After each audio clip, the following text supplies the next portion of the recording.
Hello everyone, and today I'll be talking about arrays and lists in Unity Engine. Short explanation: arrays and lists both are commonly used to store multiple data elements of a type. As you can see, I declared a list and an array, both of game object type.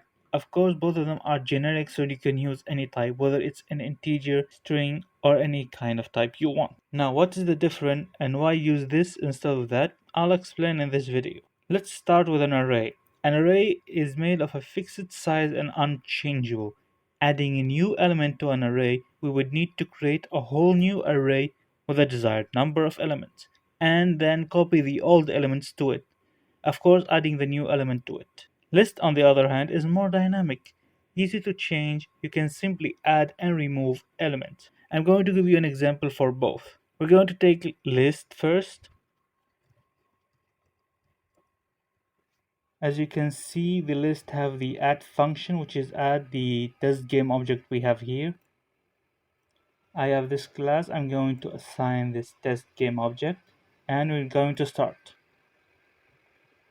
As you can see, simple as that, the test game object simply added to the list. Now let's remove it. It should need to exist first, so I'm going to manually assign it, and we're going to put remove. The remove function actually removes the game object from the list, simply as that. Well, as you see, the game object is simply removed from the list. As we said, the list is very dynamic, so it's easy changeable. Now for the arrays, it's the other way around.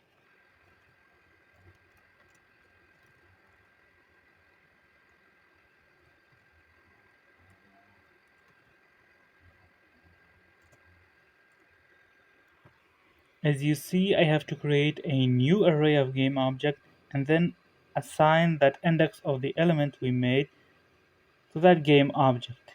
Simply not be confused that because the element number was going to be 0, since numbers in computers start from 0, not 1. This is very confusing in arrays actually, but let me show you.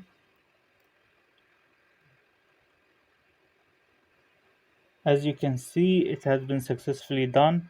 Like I said, we created a new array. Since the original array was actually empty, we created a new one and then assigned the test game object in the array. Now those examples give you an idea about arrays and lists and how they work. You might be asking which one to use. If you want to have a fixed set of elements, then go with arrays. Once declared the array, it will not change. But if you want to have a list that is continuously changing, like a list of current enemies, once an enemy die, it get removed, and when spawn, actually added to the list. Better go with the generic list, since it's easy to edit. And if you want to use both, it is not necessarily to only use one of them. You can actually use both at the same time. Since they both store sets of data, you can pick elements from each and use, and you can copy the elements from one to another.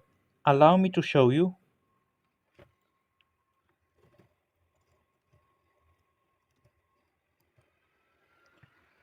As you can see, the list contains a function called toArray. This is simply will actually copy all the list elements and then turn it to an array. I'm going to assign those tests and I'm going to make it try. Easy, as simple as that. All the elements in the list are now in the array. Now for the other way around,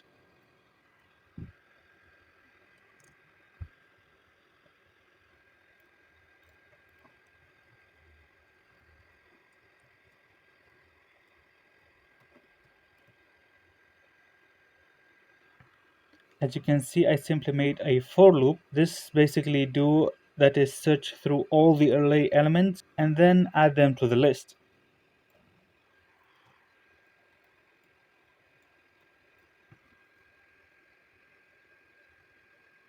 Well, as you can see, we simply copy the array elements and store them in the list. As I said, you can use both at the same time, not necessarily one of them.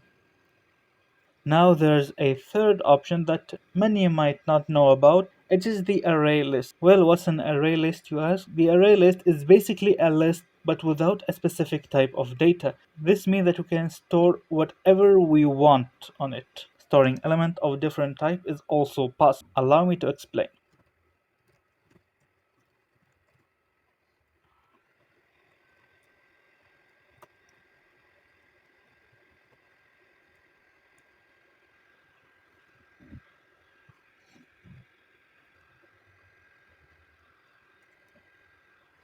What I simply made here that I declared an array list and then add to it multiple types, which is a game object, a string, and an integer. And then I made a loop to go through the whole list and then give me the type of that element.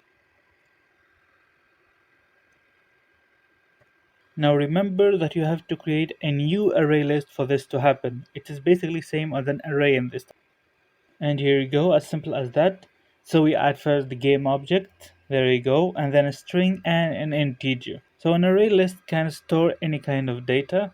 Of course, since it can store multiple types and it is unserializable, so you can't use it in the inspector. So those three types of list that you can use in your game dev journey, whether you want a list or an array, or you can use a array list, depend on your needs, of course. Alright, I hope you enjoyed this video and would like to see you next time.